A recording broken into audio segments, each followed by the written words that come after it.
Hello, everybody. Bob Hudson here. Hey, I just want to ask a question that I've heard many times, and it has to do with judgments and being judgmental. I always, when I do workshops or seminars and or teaching times, and we talk about judgments and being judgmental, I ask everybody in the room, I say, how many of you are judgmental? And some people raise their hand, and I say, wait a minute, everybody in the room, raise your hand. You may not be aware of it, but you, me, everyone that that lives has experiences being judgmental at times. Okay, and for some people, it's really severe about judging oneself, or about judging other people. So what's important to know is like, how do you tell the difference between having a judgmental spirit about someone and just having information, having an assessment, an observation that you're like, yeah, I see this in that person. Okay, and there are two words I read this from an author years ago, and two words that you can use to kind of be your litmus test of which one of those it is, and those words are inform versus affect. So go with the first one. So if what I say, and for example, I'll say, George, I observed George in the way he treated Jane, okay? And so I say, I see George saying something or doing something that wasn't really kind. And so I have this statement, this thought within, let's just keep it on the thought level. And then I'm thinking, George was not very kind to Jane. Okay. It could be very basic and observable fact, so we're not going to debate that. But I'm just stating a fact, or stating what I saw. That's inform.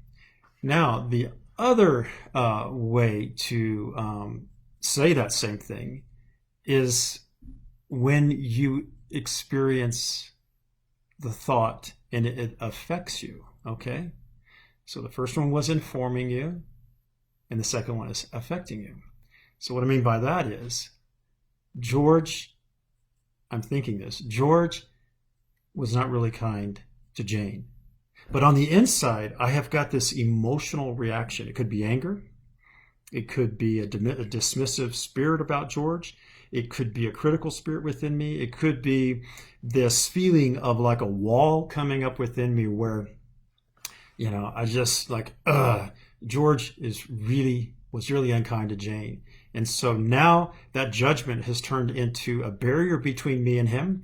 And I have this experience of lost relationship, okay? There's definitely a loss of connection, a loss of something, all right? So inform versus inform versus affect. Hey, so Matthew 7, Jesus was talking about judging people. He says, don't judge others, or you're going to be judged. And in verse 3, he says, why do you look at the speck of sawdust in your brother's eye and pay no attention to the plank in your own eye? How can you say to your brother, let me take the speck out of your eye, when all the time there is a plank in your own eye? You hypocrite, first take the plank out of your own eye, then you will see clearly to remove the speck from your brother's eye. So this is a great, probably one of the most key verses around relationships that we need to practice a whole lot in our lives. And that is not being judgmental towards other people. And again, the way you know that is, does it inform you, your judgment, or does it affect you? If it affects you, if you have this emotional reaction, now you are in Matthew 7 territory. And now what I like to say is, when I experience that, when I feel like, okay, I'm affected right now, but what I just witnessed or what I saw or what I'm thinking about someone, it becomes clear to me, and what that I need, basically what I say, it's time to call a board meeting. Okay, so calling a board meeting means getting the mirror up, looking at myself in the mirror and going like, what is going on in me that I am affected by this thought or this witnessing this thing that happened in George or whoever or whatever? What's going on inside of me? When we're talking Matthew 7 level of judgments, when we're affected, okay, judgments are basically a reflection of our own heart and spirit. So I'll say that again. Judgments are a reflection of what's in our own heart and our spirit. But here's the key. They're also an indicator of what we may not, probably do not see in ourselves. And this, in psychological terms, is what we call projection.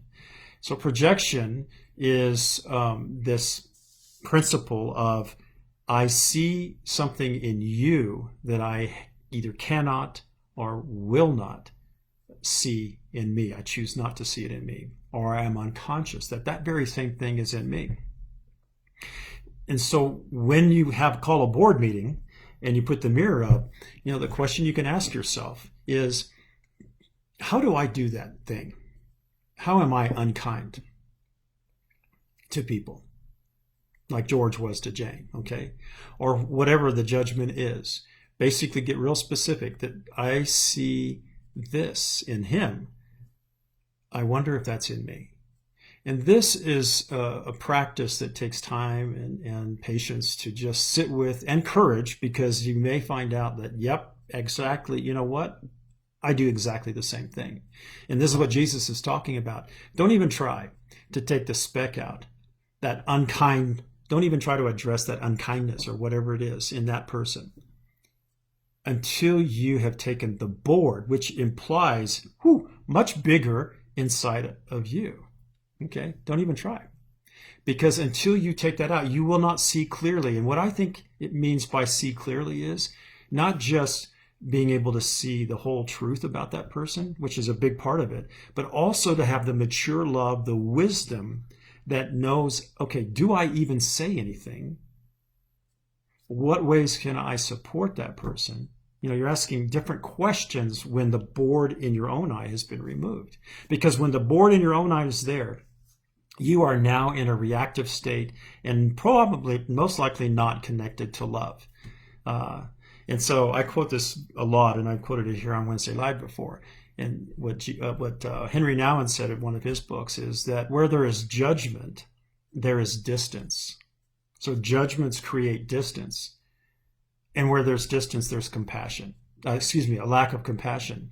So there's no compassion when we are judging other people. And we can actually feel, and this is the reactive thing I'm talking about, that there is a distance between us. When you just have information, you say, you know what, George wasn't really kind to Jane. There's no distance. You don't feel a distance between you and George, between me and George. You still feel the possibility of connecting, to having compassion, kindness, mercy, and then wise love to know if and when you should say anything or support that person. You follow? So judgments create distance, and where there are judgments, there's no compassion. And another thing I like to say is, I heard this years ago, probably 20, 30 years ago, is if you spot it, you got it. So back to the projection. If I spot in you that you have a mean streak to you, or that you are prideful, whatever it is I might see in you, the likelihood, especially if I'm saying that from an affected point of view, like George is really prideful. If I'm saying it from that spirit, it is very probable that actually I am the one who is prideful. And it's time to call a board meeting and to just say, God, show me my heart, and then own it. Don't be afraid to own it. And it's called humility, just to say, yep, that's me. And then ask God to come in and meet your spirit with compassion and mercy, forgiveness, and love, because love transforms us and frees us from the boards in our own eyes. And then the specks aren't so big. And we get to discover, God, is there a role for me in helping my brother or my sister out with that speck? So I hope y'all maybe practice calling a board meeting. My judgment is, and this is information because I'm not reactive, my judgment is that all of us would do well to call regular board meetings where we put the mirror up and we ask the question, how does that show up in my life? The very thing that I noticed in this other person's life. And with that movement of humility, the grace of God just flows in and begins to transform, heal, free, liberate us to, like John says in 1 John 4, to be like Jesus in this world. So call a board meeting. Call it a lot. God bless you. We'll see you next time.